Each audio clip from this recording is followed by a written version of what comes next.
नमः समयसाराय स्वानुभूतराजभासते चित्सभावाय भावाय सर्वभावान्तरक्षिते वन्दे सर्वसिद्धे ध्रुवमचलमनोममं गतिं प्राप्ते ओचामि समयपामुद नियमो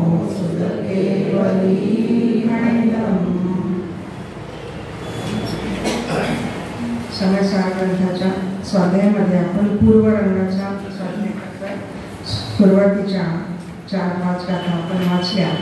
त्यामध्ये आचार्यांनी केलेली प्रतिज्ञा आपण पाहिली की मी माझ्या स्वतःच्या वैभवाने तुम्हाला एकत्व विभक्त आत्मा दाखवीन.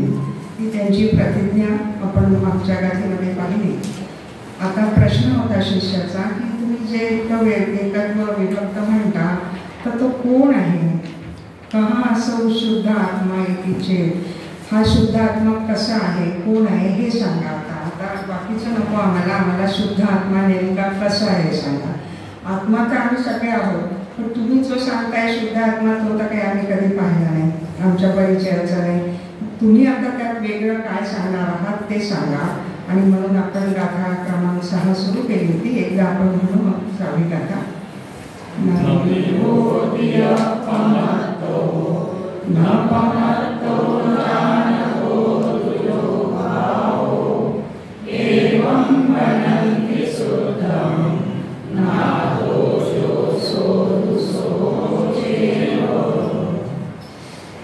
गाथेचा प्रारंभ थोडा निषेध वाक्याने केलेला आहे. न ही बोधी अपमत्तो. जो आम्हाला शुद्ध आत्मा दाखवायचा आहे म्हणतात तो अप्रमत्त नाही. न पमत्तो तो प्रमत्त नाही. हे 2 वाक्य निषेधात्मक आहेत. निषेधात्मक म्हणजे काय नाही हे सांगितलेलं आहे. आणि पुढची जी वाक्य शब्द आहेत ते विधी रूपाचे होकारार्थी ज्याला अफर्मेटिव्ह म्हणतो ती वाक्य आहेत. मग कसं आहे तर जाणवो तुझो भावो. तो जो आहे म्हणतात तो न्यायक भाव आहे. या ठिकाणी भाव शब्दाचा अर्थ भाव म्हणजे परिणाम किंवा पर्याय नसून पदार्थ आहे. जीव आत्मा नावाचा पदार्थ. एवं म्हणंती शुद्धम. त्याला शुद्ध म्हटलं जातं म्हणतात. आणि कसा आहे तो नादो जोसो तुसो चेव. तो जो न्यायक रूपाने अनुभवात येतो आहे ना म्हणतात तोच तो आहे शुद्ध आत्मा. दुसरा कोणी नाही शुद्ध आत्मा. शुद्ध आत्मा म्हणजे एक शुद्ध आत्मा नावाची वेगळी कॅटेगरी नाही आहे. जो आमच्या सगळ्यांजवळ आहे त्याच्याचकडे आम्ही ज्या एका द्रव्यदृष्टीने पाहतोय किंवा शुद्ध दृष्टीने पाहतोय तर तोच न्यायक भाव, तोच न्यायक आत्मा आम्हाला शुद्ध दिसतो आहे. तो प्रमत्त दिसत नाही, अप्रमत्त दिसत नाही. आहे की नाही आहे प्रमत्त अप्रमत्त ते खुलासे पुढे येणार आहे. म्हणतात असेल प्रमत्त असेल तो अप्रमत्त म्हणता येईल, आम्हाला दिसत नाही. आत्ता आमच्या दृष्टीमध्ये आम्हाला फक्त त्याचा न्यायकपणा दिसतो आहे. आम्हाला दुसरं कोणतंही दिसत नाही. आणि हा सगळ्यांजवळ असणारा जो आहे न्यायकपणाचा तो त्यातला एक प्रवाह, तो जो जाणणं क्रिया सतत करणारा जो एक पदार्थ आहे म्हणतात तो जो नादो जोसो दुसो चेव. या गाथेची सुरुवात निषेधात्मक का केली? गाथेची सुरुवात अप्रमत्त भावाने का केली तर गाथेचा तो एक गाथेचे जे त्यांचे स्वर वगैरे बसायला पाहिजे नाही. अप्रमत्त नाही, नवी बोधी नकाराने सुरुवात केली. का केली की तो हे सगळं नाही हेच सांगायचं आहे ना. शुद्धात्मा हा जो शुद्धात्मा आहे या शुद्धात्म्यात काय नाही. आता एक थोडं बारकाईने आपल्याला लक्षात घ्यायचं. आपण जे सगळे आहोत इथं या सगळ्यांजवळ आपल्या शरीर आहे, आत्मा आहे, रागद्वेष आहे. त्याच्याबरोबर तुम्ही सम्यक दृष्टी असेल तर आंशिक शुद्ध पर्याय आहे. हे सगळं आहे आज आपल्याजवळ. आता त्याचबरोबर हा शुद्धात्मा आहे का हा महत्वाचा भाग लक्षात घ्यायचा आहे की त्याचबरोबर हा शुद्ध आत्माही आपल्या बरोबर आहे, त्यात आहे तो. आता प्रश्न हा आहे की आम्ही काय केलं? तो तर शुद्ध रूपानं आहे, आम्हाला तो शुद्ध दिसला नाही, आम्हाला या सगळ्यासारखा तो परत दिसला, अशुद्ध दिसला आणि म्हणून आम्हाला तो कधी भासला नाही आहे प्रत्येकाजवळ. म्हणून आचार्यांना हे सांगायचं आहे की पंचाध्यायीकारांना तर एक शब्द टाकला, न येती तू जे जे काही व्यवहारानं आत्म्याचं स्वरूप समजेल तेवढाच आत्मा नाही. आत्मा त्याच्यापेक्षा काही वेगळा आहे, जाणणारा आहे. आता इथं तर त्यांनी प्रमत्त नाही, अप्रमत्त नाही म्हणजे 14 गुणस्थान रूप नाही. आता किती महत्वाचं वाक्य आहे की तो 14 गुणस्थान रूपही कधी झाला नाही. आणि 14 गुणस्थानात आहे कधी नाही. 14 गुणस्थानात राहत असूनही तो 14 गुणस्थान रूप कधीच झाला नाही. एक थोडं साधं उदाहरण आहे की हंस पक्षी प्युअर दुधातही दुधाचे कण घेतो आणि पाण्याचे कण ठेवतो. असं का? काय उत्तर आहे तुमच्याजवळ? त्याच्याजवळ ती दृष्टी आहे, ती शक्ती आहे त्याच्याजवळ. आधी हे नक्की करा की ते पाणी दूध एक झालं होतं का नाही. आधी तर हा निर्णय करा ना तर त्या दुधात जे पाण्याची मिसळ आहे ती कधी दूधरूप झाली तर दूध कधी पाणी रूप झालं. ते झालं नाही, मग आम्हाला का नाही दिसलं, त्यालाच का दिसलं तर त्याला दृष्टी आहे. आधी 2 गोष्टी महत्वाच्या लक्षात घ्यायच्या. काय लक्षात आलं? आज आता आपल्याला शिकायचं आहे, ऐकायचं नाही, हे आधी लक्षात घ्या. तर काय झालं की हा जो शुद्ध आत्मा आहे, हा शुद्ध आत्मा कधी पर्याय रूप झाला नाही, कधी गुणभेद रूप झाला नाही, कधी विकारी झाला नाही, कधी शुद्धही होत नाही. हा महत्वाचा भाग आपल्याला पाहायचा आहे की तो सगळ्या बरोबर राहत असूनही सगळ्यापासून भिन्न कसा राहिला. आज आपल्याजवळ शुद्ध आत्मा आहे, हे सगळं आहे, अशुद्धता आहे. या सगळ्या अशुद्धतेतही तो शुद्ध रूपानं आजही आपल्याजवळ आहे, तो कधीच अशुद्ध झाला नाही. मग आता तो तर शुद्ध रूपानं आपल्याजवळ आहे तर त्यात मग काय नाही, तो शुद्ध आहे तर मग हे शोधावं लागलं आम्हाला की आमची असणारी संसारी पर्याय त्याच्यात नाही, आमची असणारी मोक्ष पर्याय तरी आहे कधी. शुद्ध आत्म्यात मोक्ष पर्यायही नाही. अनंत गुण भेद आहे कधी, अनंत गुण आहेत पण अनंत गुणांचा भेदही त्या शुद्ध आत्म्याला चालत नाही. मग म्हणतात की जेव्हा आमच्या जीवनात पूर्ण शुद्ध पर्याय आहे, ती पूर्ण शुद्ध पर्याय म्हणजे सिद्ध पर्याय म्हणजे तरी मी शुद्ध आत्मा आहे कधी. त्यांनी या समयसारख्या 320व्या गाथेत हे नक्की केलं की तो शुद्ध आत्मा जो आहे तो या सगळ्यात राहूनही या रूप कधी झालाच नाही, होऊच शकत नाही. जसं त्या पाण्यात दुधाचे कण कधी पाणी रूप होत नाही, पाण्याचे कण दुधरूप होत नाही. कणही कुठार नाही. सुवर्णकार काय करतो?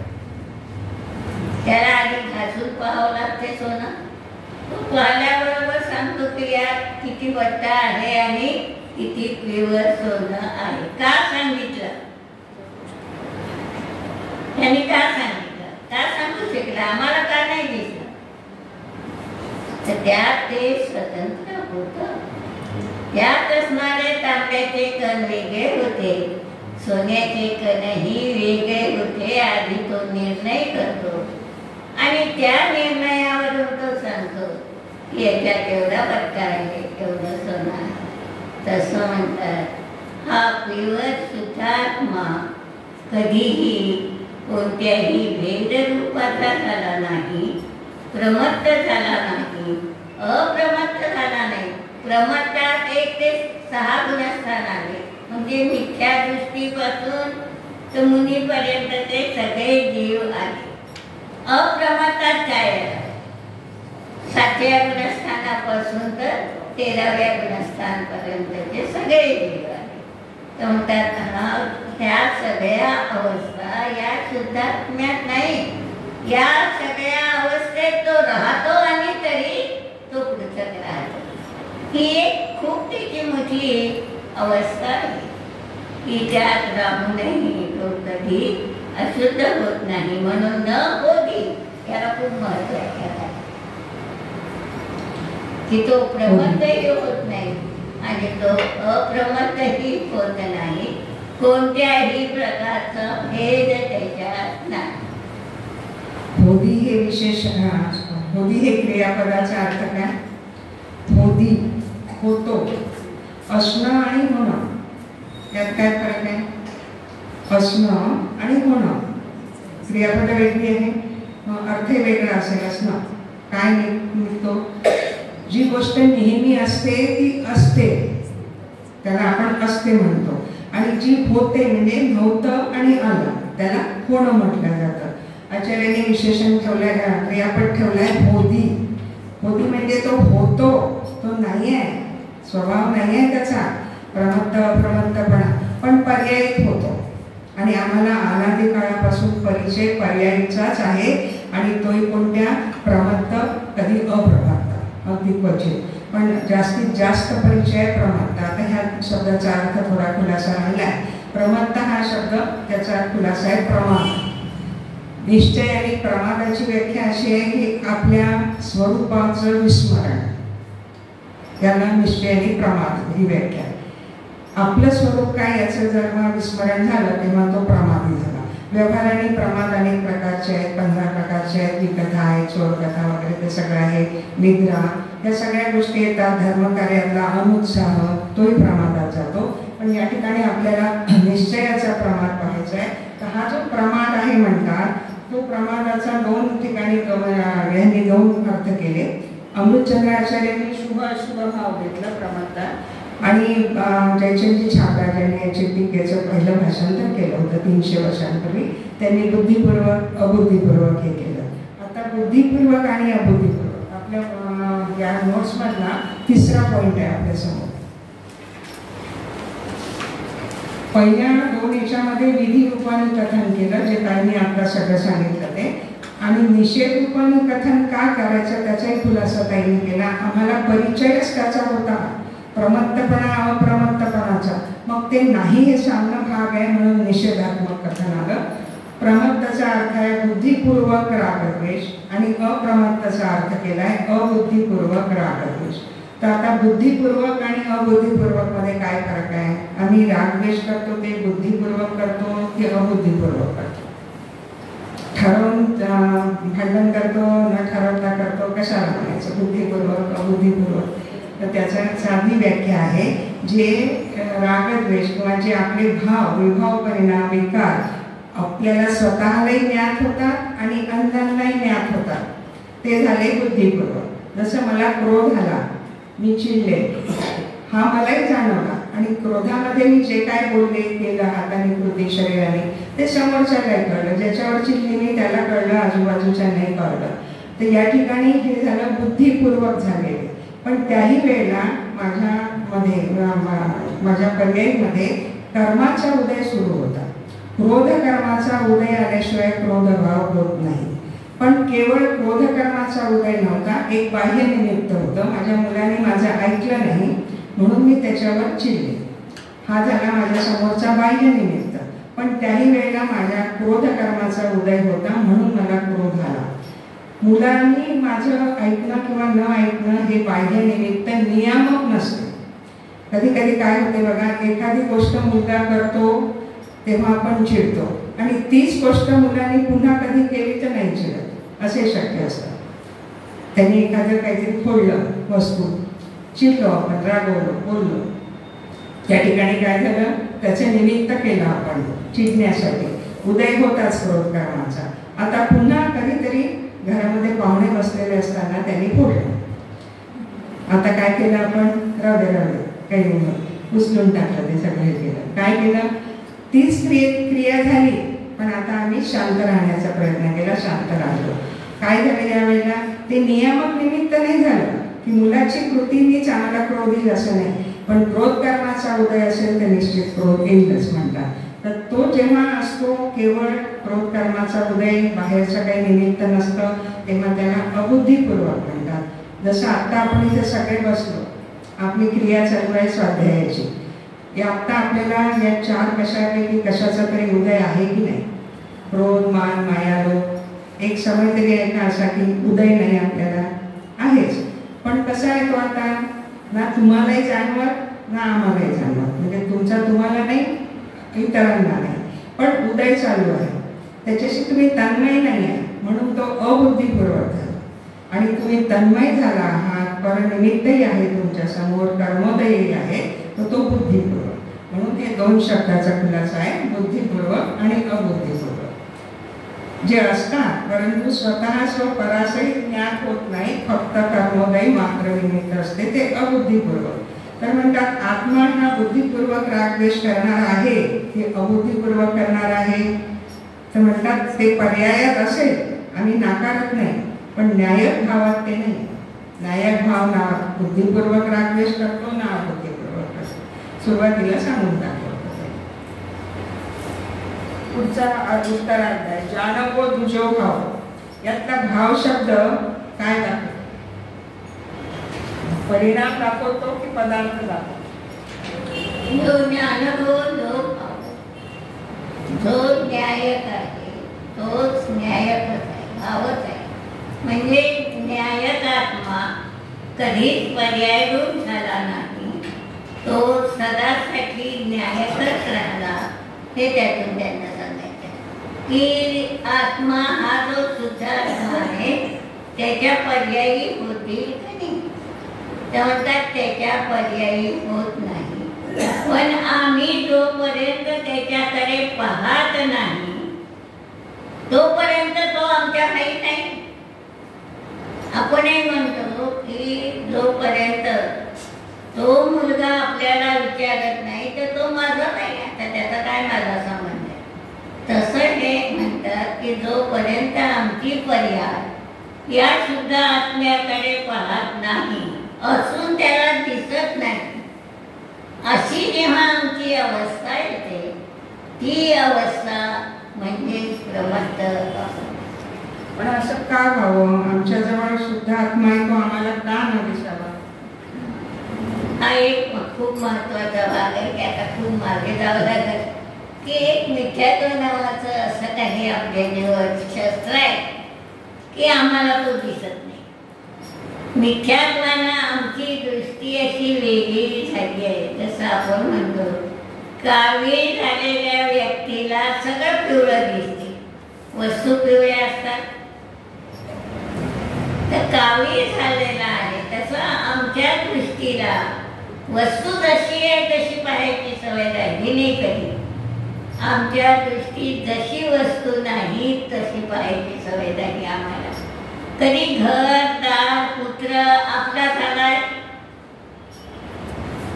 कोणीतरी म्हणे ज्याला थोडंसं ज्ञान आहे तो म्हणणार आहे की हे आपलं नाही. म्हणणं आणि मानणं यात खूप अंतर आहे. म्हणण्याचं अहो हे आमचं नाही, पण मानतो आहे आमचं, आणि ते कधीच आमचं होत नाही. म्हणून आम्ही दुःखी राहिलो, म्हणून आम्ही संसारी राहिलो, बंधनात राहिलो. आधी मान्यता बदला. आचार्यांचा हा आपल्याला आदेश आहे की तुम्ही आधी आपली मान्यता तर बदला. तुम्ही काय आहे, कोण आहे मी जाणणं या पलीकडे काहीही नाही. हे माझं स्वरूप आहे. पण हे स्वरूप असूनही मी पर्यायी कधीच त्या स्वरूपाला स्वीकारलं नाही. आणि म्हणून मी क्रोधी होतो, मानी होतो, कधी शुभभाव करतो, कधी अशुभभाव करतो, कधी धर्म मानतो, कधी अधर्म मानतो. अनेक रूपानं आम्ही स्वतःला स्वीकारलं आणि ज्या रूपानं स्वीकारायला पाहिजे होतं त्याला डावलं. गाथेच्या शेवटच्या चरणामध्ये 2 सो शब्द आहेत. 2 सो आले, जो सो दुसो चेव. हे 2 का आले सो? जो शुद्धात्मा आहे तो शुद्धच आत्मा आहे. तो कधीच पर्यायरूप प्रमत्त झाला नाही, अप्रमत्त झाला नाही किंवा न्यायक म्हणतो आपण. आधी ज्ञेय न्याय काय असेल? ज्ञेय आणि न्याय. जाणणारा तो न्याय आणि जाणण्यात येणारे पदार्थ ते ज्ञेय. तर हा जो ज्ञेय आणि न्याय या संबंधातही ज्ञेय ज्ञानात आले तर ज्ञान ज्ञेयात गेलं. थोडं काही न पाहण्यासारखं. समजा हा लाऊडस्पीकर आहे. हा काय आहे? हा ज्ञेय आहे. आणि हा लाऊडस्पीकर आहे ही आमची ज्ञान पर्याय आहे. तर हा ज्ञेय आणि न्याय कधी एक झाले का नाही? म्हणतात हा जो ज्ञेय आहे हा ज्ञेयच राहिला, हा कधीही न्याय झाला नाही. आणि जो न्यायक आत्मा आहे तो न्यायकच राहिला. तो कधी स्वतःचा किंवा दुसऱ्याचाही ज्ञेय झाला नाही. खऱ्या अर्थानं तो न्यायकच आहे स्वभावाच्या दृष्टीने. पर्यायीनं ज्ञेय न्यायक संबंध जरी असला तरी तो पाहायचा नाही. हा एक महत्वाचा भाग असतो. आधी आपल्याला हे लक्षात घ्यायचं की आमच्याजवळ पाहण्याच्या 2 दृष्टी आहेत. एक त्याची पर्याय रूपाने स्वीकारतो किंवा एक पर्याय सोडून त्याला द्रव्य रूपाने स्वीकारतो. वस्तू एका वेळी दोन्ही आहेत. पण स्वीकारताना एक मुख्य करतो, एक दृष्ट्या करतो. तर इथं काय करायचं आहे? म्हणतात आम्हाला प्रमत्त अप्रमत्त आहे याचा स्वीकार आहे. हा स्वीकार नाही केला तरी चुकलो. पण हा स्वीकार असूनही आम्ही प्रमत्त अप्रमत्त शुद्धात्म्याला केलं नाही. आणि जर केलं असेल तर तो अज्ञानी. आणि जर त्याने मी हा शुद्धात्मा प्रमत्तही झाला नाही, रागी द्वेषी झाला नाही, अबुद्धीपूर्वक रागही आला नाही, असा जेव्हा होईल तेव्हा तो अप्रमत्त आहे. हे या सगळ्या गाथेतून आचार्यांना आपल्याला एकच सांगायचं आहे की या सगळ्या याच्यात तुम्हाला शुद्धात्मा दिसणार आहे. 14 गुणस्थानात शुद्धात्मा आहे. असंख्यात लोक प्रमाण असणारे आपले जे परिणाम आहे त्या परिणामातही तो आहे. आणि आपल्या कर्माच्या थारोळ्यात राहत असूनही तो तिथं आहे. जीवाच्या अनंत पर्याय होत आहे. तो नारकी झाला त्याच्याजवळ शुद्धात्मा आहे का नाही? एकेंद्रिय झाला त्याच्याही जवळ शुद्धात्मा आहे. तर हा असा परममित्र आहे शुद्धात्मा की त्यांनी आमची साथ कधीच सोडली नाही. पण आम्ही मात्र त्याची साथ सोडली. त्याला मित्र स्वीकारलं नाही, त्याला शत्रू मानलं. त्याच्यापासून तेवढं बाजूला होता येईल हा विकल्प आम्ही करत राहिलो. तर हे त्यांना याच्यातून हे सांगायचंय की सो देव तो न्यायकच नाही. तो कधी प्रमत्त मुद्दात नाही. म्हणजे त्याला न गुणस्थान आहे हे सांगायचं. न त्याला अधिकार. आता याचे 9 अधिकार आहेत समजतात. या नवाधिकारात एकच सांगायचं आहे की हा शुद्ध आत्मा या रूप झाला नाही. म्हणजे या एका गाथेचा खुलासा 9 अधिकारात करता येत आचार्य. काय किमया आहे आचार्यांची की एक श्लोक 9 अधिकारात ते सांगू शकत आहेत. ही त्यांची विशेषता आहे. बुद्धिमत्तेचं हे त्यांचं देण आहे. हा भाग महत्वाचा आहे. आता त्याच्यात त्यांना सांगायचं आहे की तो आहे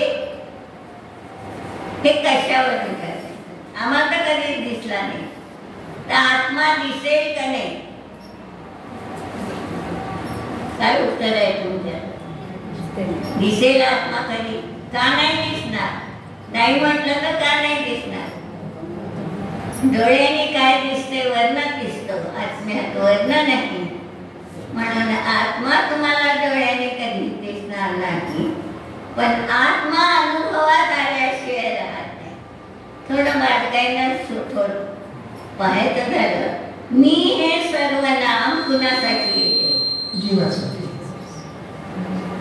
जीवच वापरू शकतो. आपण मी सर्व नाम कोणत्या पुतळ्यासाठी आलं? धर्मद्रव्यासाठी आलं? अधर्मासाठी कोणत्या द्रव्यासाठी आलं नाही. मी हे सर्व नाम जीवासाठी आलेलं असणार आहे. तर या मीच्या द्वारे जो काही वेदन आहे, अनुभवन आहे, ते म्हणजे शुद्ध आत्मा आहे. हे यातून त्यांना हे स्पष्ट करायचं आहे की तो या सगळ्यात राहत असूनही तो शुद्धच आहे. नेहमीचं जरी उदाहरण असेल तरी महत्वाचं आहे की 19 घोड्या त्या माणसाने, एका सज्जन माणसाला आपला घोडा टाकला आणि मग त्या 20 घोड्यांची वाटणी बरोबर करून दिली त्यानं.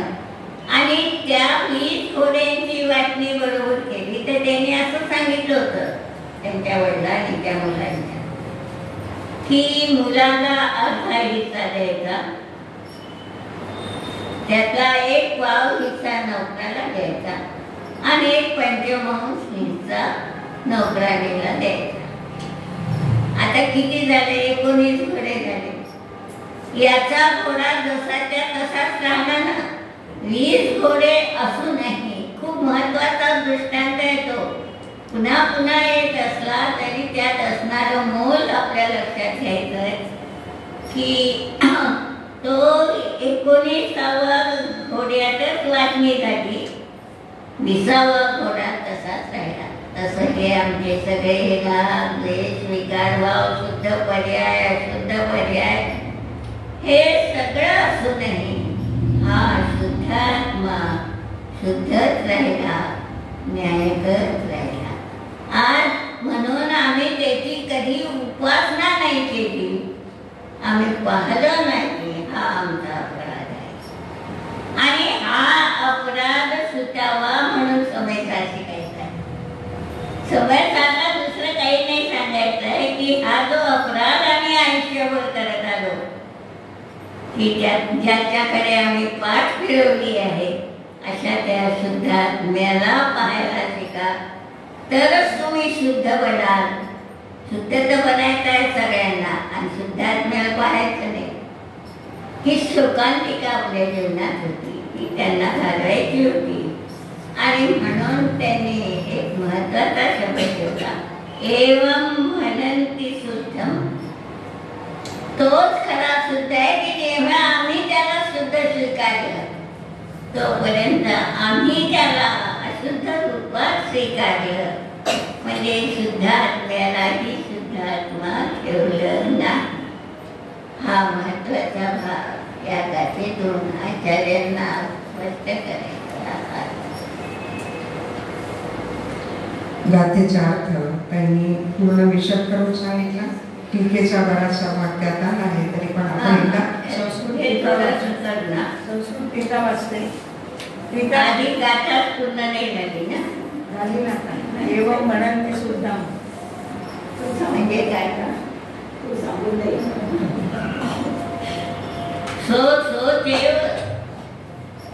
तोच आहे जो अनुभवात नाही येतो आहे तोच आहे. सो न्यायक आत्मा न्यायकच आहे, ज्ञेय नाही. ध्येयामुळे नाही. हा, म्हणजे निषेध कशाचा केला? बुद्धिपूर्वक रागाचा निषेध केला, अबुद्धिपूर्वक रागद्वेषाचाही निषेध केला, आणि ज्ञेय आहे म्हणून मी जाणतो, म्हणून मी न्यायक आहे या भावाचाही निषेध केला. आता थोडे तुम्हाला व्यवहार नाही, माहीत नाही किंवा तिथे लिहिले गेले नाही, तर हे 4 प्रकारचे व्यवहार असतात. तर हे 3 व्यवहाराचा निषेध याच्यात झाला की हा ज्ञेयामुळे न्याय नाही. हा एक महत्वाचा भाग लक्षात घ्यायचा आहे की आत्मा स्वभावानं न्यायक आहे आणि जगातले पदार्थ स्वभावानं ज्ञेय आहे. हा जाणतो म्हणून ते ज्ञेय झाले नाही, ते ज्ञेय आहे म्हणून आम्ही जाणलं असंही नाही.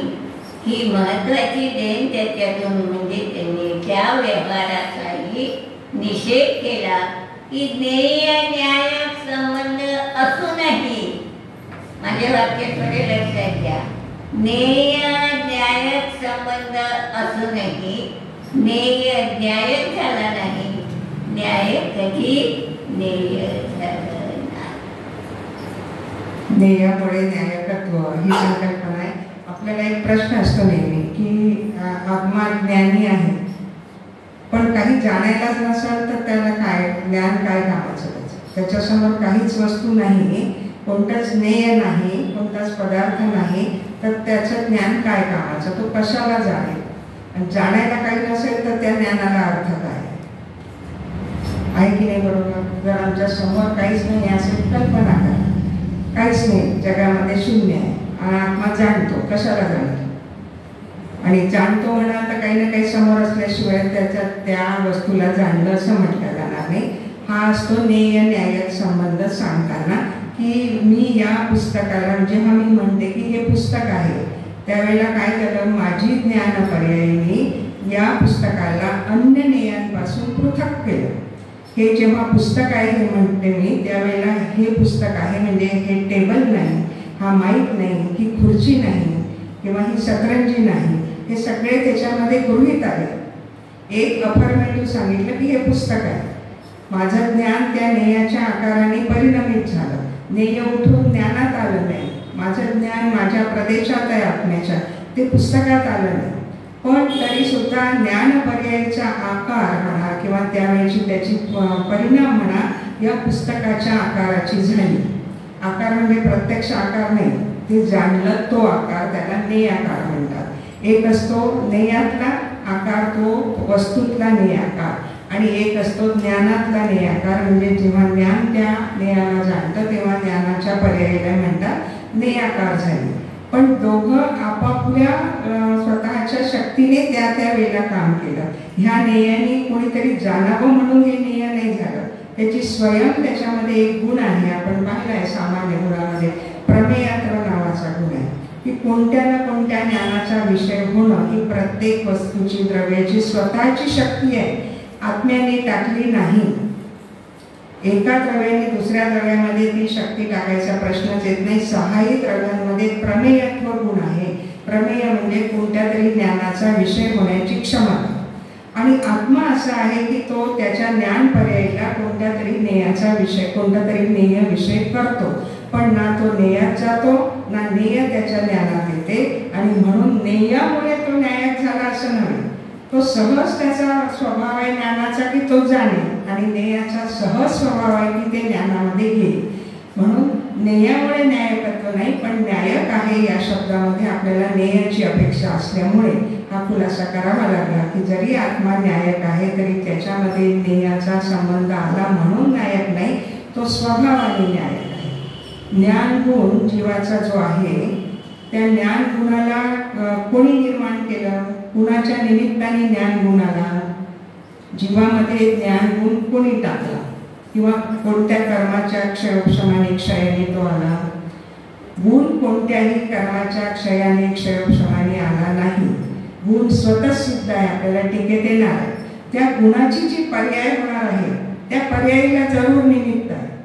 तुम्ही मतिज्ञान म्हणाल तर अमक्याचा क्षयोक्षम आहे, किंवा तुम्ही पुस्तकाचं ज्ञान म्हणाल तर पुस्तक निमित्त आहे. पर्यायीला निमित्त असू शकतात, विभाव स्वभाव पर्यायीमध्ये असू शकतात. गुणामध्ये हा प्रकार नाही. गुण हा त्रिकाली जसा आहे तसा असतो. कार्य त्याच्या पर्यायीत होतं आणि त्या कार्याद्वारे तो गुण सिद्ध होतो. मी पुस्तकाला जाणलं म्हणून मी न्यायक आहे असं नव्हे. न्यायक मी होतीच, पण पुस्तक नावाच्या वस्तूला जाणल्यामुळं माझ्या ज्ञानाची प्रसिद्धी झाली, म्हणजे पर्याय प्रगट झाली की मी पुस्तकाला जाणलं.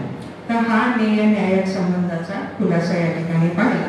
आता आपण आरसा आणि मुकुरण्यामध्ये समजा मयूराचा मयूर आहे आरशासमोर आणि आरसा आहे.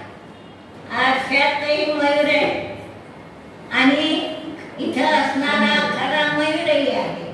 दोघंही आहे ते तर नक्की झालं. आता आरशातला मयूर कुणाची पर्याय? या मयुराची पर्याय जर आरशात गेली असती तर हा मयूर राहत नव्हता. हा मयूर कायमच आहे, म्हणजे तो गेला नाही आरशात, हे नक्की झालं. मग आरसा तरी मयुरात आला का? आरसाही कायम आहे, तोही मयुरात आला नाही. पण हे जसं आहे म्हणतात की तो मयूर जर समोर असेल तर आरशाची पर्याय मयूर रूप होते. हा असा सहज योग आहे आणि त्या योगामुळे नेय जसे असेल समोर तसं ज्ञान जाणते. पण नेय ज्ञान होत नाही आणि ज्ञान कधीही नेय रूप होत नाही.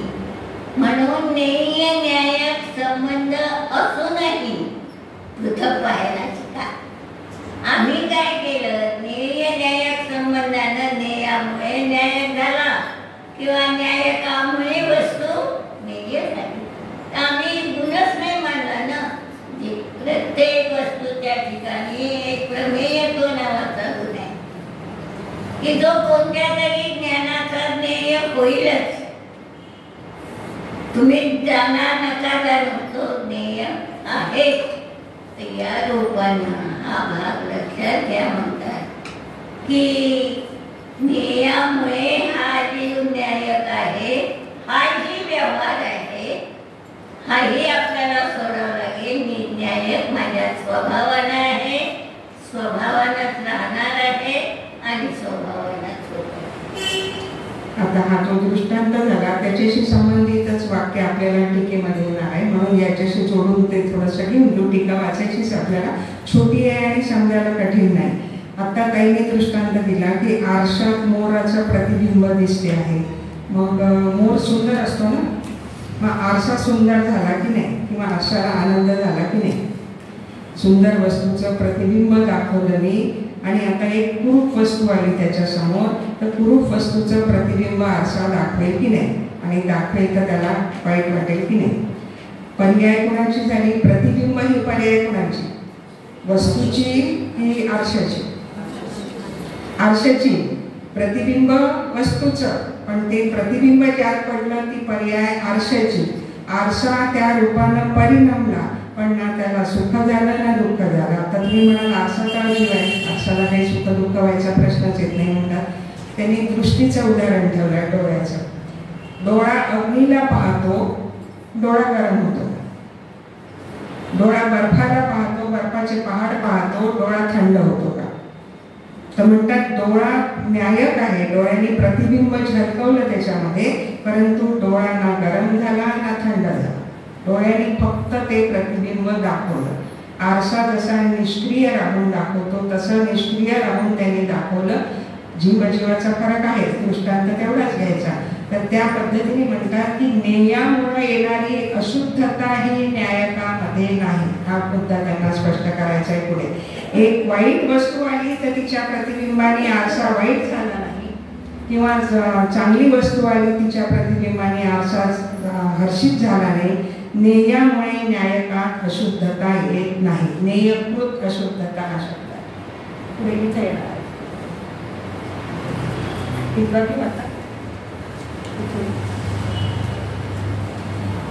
गाथा क्रमांक 6 ची आचार्य अमृतचंद्र स्वामींची टीका आपण थोडी बघू. योही नाम स्वतःसिद्धत्वेन अनादिः अनंतो नित्य उद्योतो विशद ज्योतिः न्यायकः एको भावः सः संसार अवस्थायाम् अनादिबंध पर्याय निरूपणया क्षीरोदकवत् कर्मपुद्गलैः समम् एकत्वे अपि द्रव्य स्वभाव निरूपणया दुरंत कषाय चक्रोदय वैचित्र्यवशेन प्रवर्तमानानां पुण्य पाप निर्वर्तकानां उपात्त वैश्वरूप्यानां शुभ अशुभ भावानां स्वभावेन अपरिणमना तिथून स्वभावेन नाही ना तिथून काढायचा स्वभावेन अपरिणमनात् प्रमत्तः अप्रमत्तः च न भवति. पहिला जो चरण आहे गाथेतला नवी बोधी अपमत्तो न पमत्तो त्याचा खुलासा आहे. यो ही नाम म्हणतात हा जो कोण आम्ही सांगतो आहे तो स्वतःसिद्धत्वेन हा न्यायक भाव जो आहे जो ज्ञान भाव म्हणू आपण एक सामान्य ज्ञान पाहायचं आहे. मतिज्ञान श्रुतज्ञान केवलज्ञान अवधिज्ञान नाही पाहायचे. आम्हाला त्याच्यामध्ये व्यापून असलेला न्यायकपणा फक्त पाहायचा आहे जाणणपणा पाहायचा आहे म्हणतात. तर तो जाणणपणा जो आहे तो स्वतःसिद्ध आहे.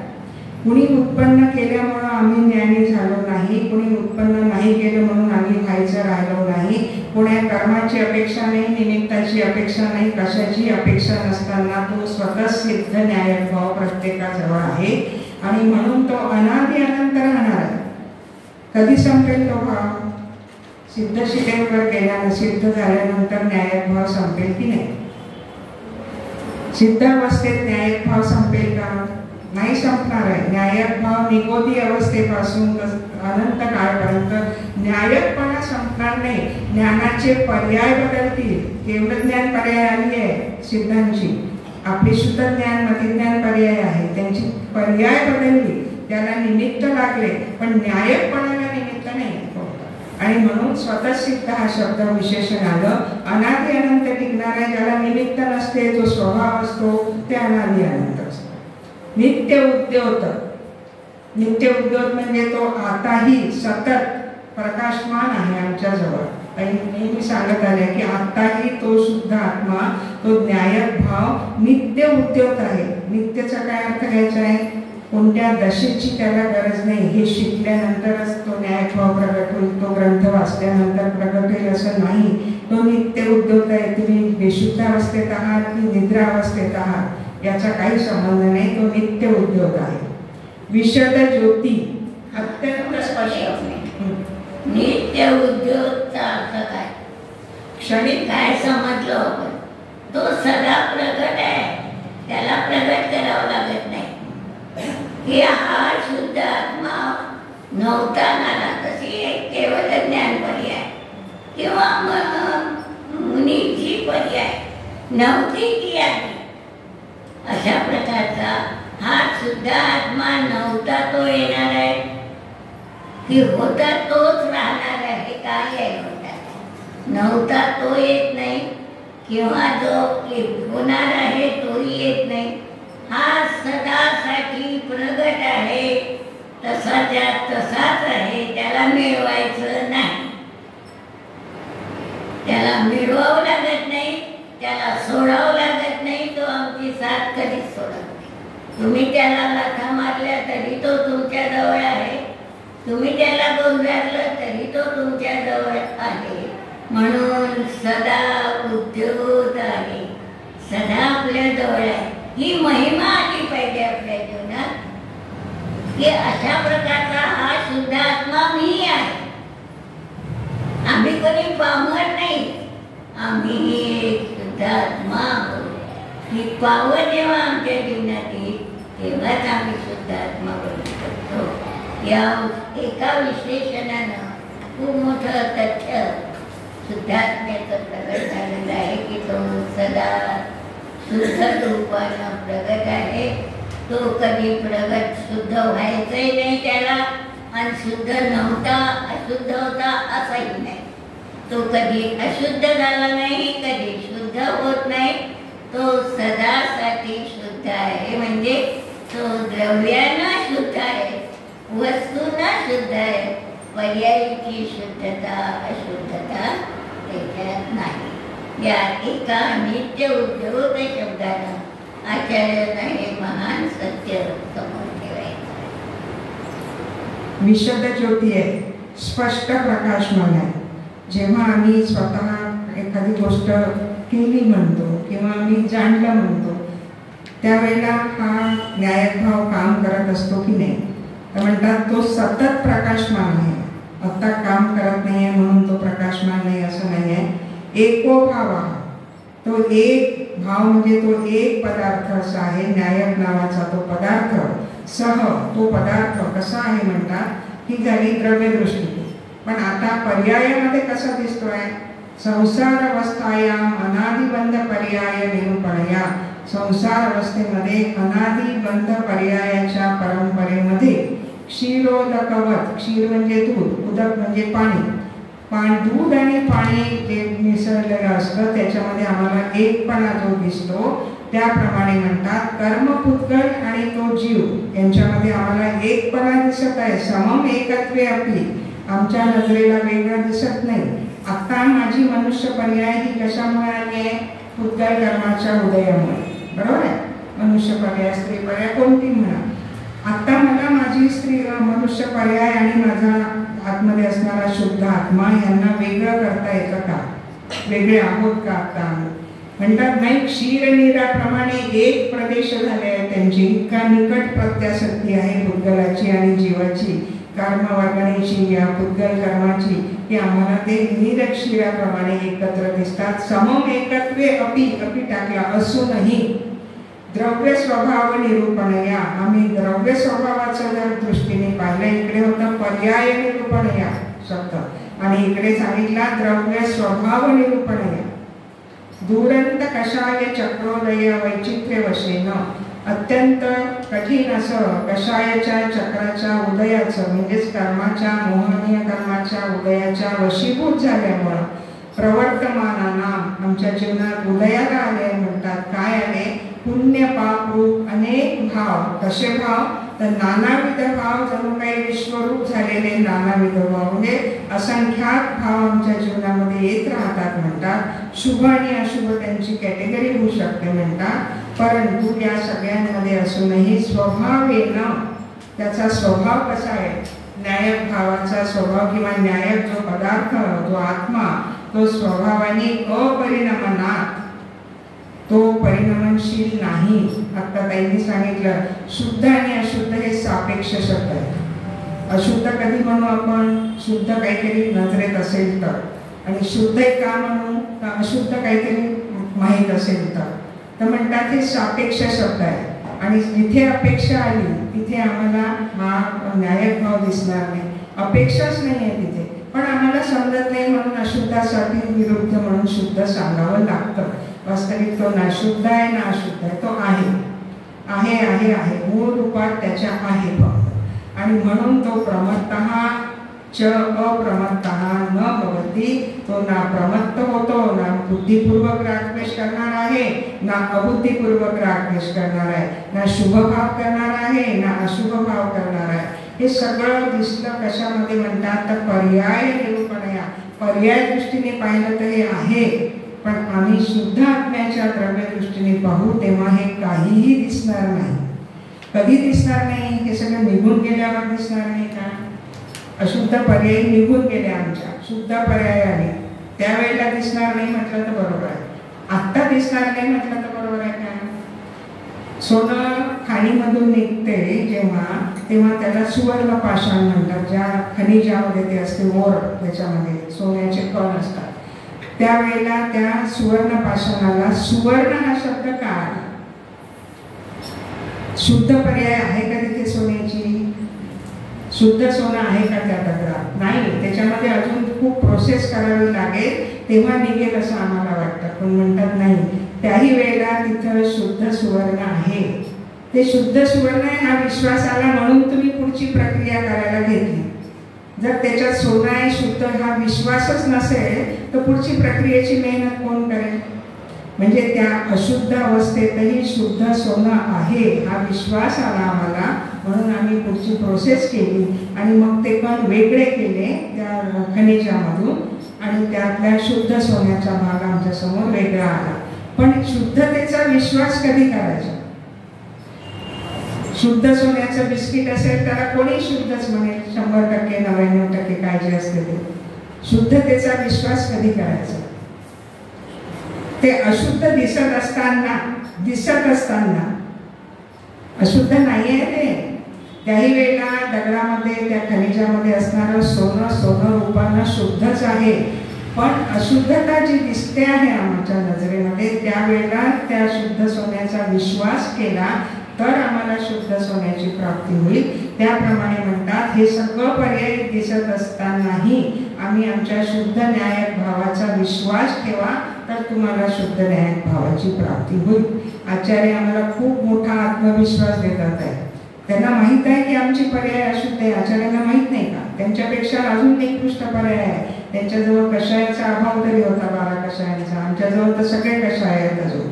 तरी या सगळ्या अवस्थेतही ते आपल्यातला शुद्ध आत्मा दाखवतात आहे आपल्यालाच की हा बघा हा शुद्ध आत्मा तुमच्याही जवळ आहे आणि आत्ता आहे, प्रगट ज्योत आहे, नित्य उद्योत आहे, कुठेही लपलेला नाही. त्या खनिजामधला तो जो दगड काढलेला असतो त्यातले सोन्याचे कण त्यावेळेलाही लखलख करत असतात. ते लपून बसलेले नसतात, चमकत असतात. ते बाकीच्या दगडापेक्षा विशेष चमक असते त्यांच्यामध्ये आणि ते विश्वास देतात की मी आहे इथं, मी शुद्ध अवस्थेत आहे, तू प्रयत्न कर, सापडतं तुला. म्हणजे हा विश्वास अशुद्ध अवस्थेत घ्यायचा तर शुद्ध अवस्थेचं प्राप्ती होईल. अशुद्धच मनात राहिलं तर कधीही शुद्ध प्राप्त होणार नाही. म्हणून या ठिकाणी ही खूप मोठी प्रेरणा आचार्य देतात आहे की या सगळ्याच्यात असूनही तू प्रमादही नाही, अप्रमादही नाही, तू शुद्धच्या शुद्धच आहे म्हणतात. कषायोदय वैचित्र वशीन म्हणजे काय? वेगवेगळे अनेक परिणाम विचित्र. कर्म घ्यायचं. दुरंत कषाय चक्रोदय म्हणजे कषायांचा उदय. उदयात होणारे परिणाम त्याच्या वशीभूत झालेला परिणाम. वशेन शब्द आहे. शेकड एक शब्द त्याचा महत्वाचा आहे की ते कषाय चक्र म्हणा, कर्माचं चक्र म्हणा, कषाय म्हणतात. दुरंत दूर करणं कठीण आहे, खूप प्रयास करावा लागणार आहे त्याच्यासाठी. म्हणतात वैचित्र्य वशीन त्याच्या नाना विधतेमध्ये आम्ही वशीभूत झालो, समरस झालो, तन्मय झालो आणि म्हणून प्रवर्तमानानां पुण्यपाप निवर्तकांना उत्पन्न होणारे हे जे पुण्य पापाला उत्पन्न करणारं नाना प्रकारचे असंख्यात लोक प्रमाण कशात भाव आहे आमच्याजवळ.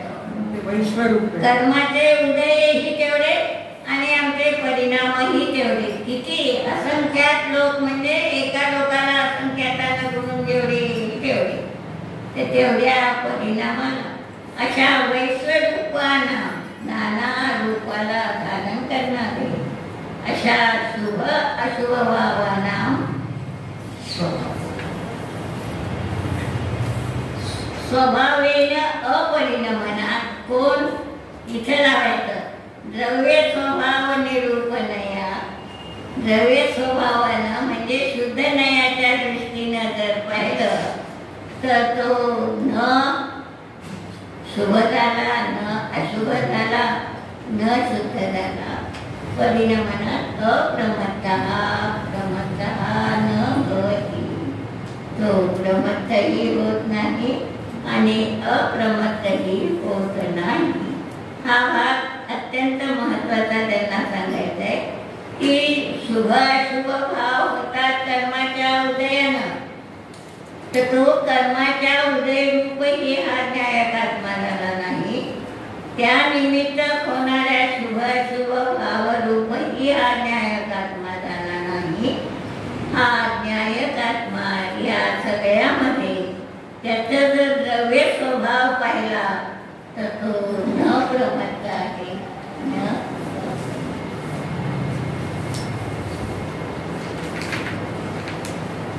उरलेली टीका आणि याच्या नोट्स ज्या आहेत त्याही फार मार्मिक आहेत. त्या नोट्स आपण उद्या सकाळी घेऊ. झालेल्या या भागाचा थोडासा स्वाध्याय झाला तर काही शंका असतील त्या लक्षात येतील. एक शंका होती आलेली. सकाळी आपण पाहिलं होतं की बंधगाथा नाही सांगणार ही प्रतिज्ञा होती आचार्यांची, कुंद भगवंतांची. तर बंधाधिकार या ग्रंथामध्ये कसा काय सांगितला?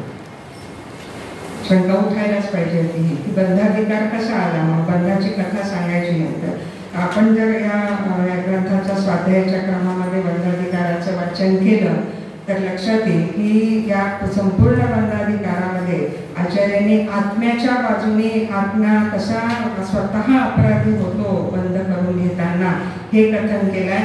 कर्माच्या प्रकृतींचे नावं सुद्धा त्याच्यात घेतले नाही बंधाधिकारामध्ये. वास्तविक कर्मबंधाचं तर मोठे मोठे ग्रंथ लिहिले गेले आहे कर्म प्रकृतींच्या बंधाचे वगैरे, पण या बंधाधिकार सांगताना सुद्धा आचार्यांनी तो आत्म्याच्या बाजूने सांगण्याचा प्रयत्न केला. आत्म्याचा अपराध सांगितला. त्यांनी सांगितलं संपूर्ण लोकात कारमाण वर्गणा खचाखच भरलेली आहे. का नाही प्रत्येकाला सारखा बंध हो? का नाही सिद्ध भगवंतांना बंध हो? मग कारमाण वर्गणा दोषी आहे का त्याच्यासाठी? हा खुलासा त्यांनी बंधाधिकारामध्ये केलेला आहे. आपल्या स्वाध्यायक्रमामध्ये जरूर सगळ्यांनी ते वाचा. म्हणजे आचार्यांची या ग्रंथाची जी दृष्टी होती ती त्यांनी शेवटपर्यंत प्रत्येक अधिकारात कशी कायम ठेवली. जिथे जीवाचा दोष आहे तिथे त्यांनी तो जीवाचाच दोष म्हणून निदर्शन केलं. कर्मावर ढकलली नाही जबाबदारी, कारण जीवाच्या पर्यायामध्ये होता तर तिथे जीवाचेच आहे. आणि जेव्हा जीवाला त्याच्या शुद्ध स्वरूपाची आठवण करून द्यायची असते तेव्हा ते सांगतात बाबा हे जे रागद्वेष झाले, विकार झाले हे तुझा स्वभाव नाही ना, मग ते तुझे नाही. ते ज्याच्यामुळे झाले, पुद्गलामुळे झाले ना. समजा या पुस्तकामुळे माझ्या मनात प्रीतीचा भाव आला ना, मग तो भाव पुस्तकाचा. हे का सांगितलं नसूनही की त्यांना सोडवायचा होता तो भाव. पण जिथे जीवाचा अपराध आहे तिथे त्यांनी जीवाला फटकारलं सुद्धा आहे. परंतु या सगळ्याच्या मधून त्यांना या सगळ्या अधिकारामधून आता सांगितल्याप्रमाणे तो एक न्यायक भावच दाखवायचा आहे. दुसरे कोणतेही बाजूंनी त्याचं कथन करायचं नाही ही दृष्टी त्यांनी कायम ठेवली.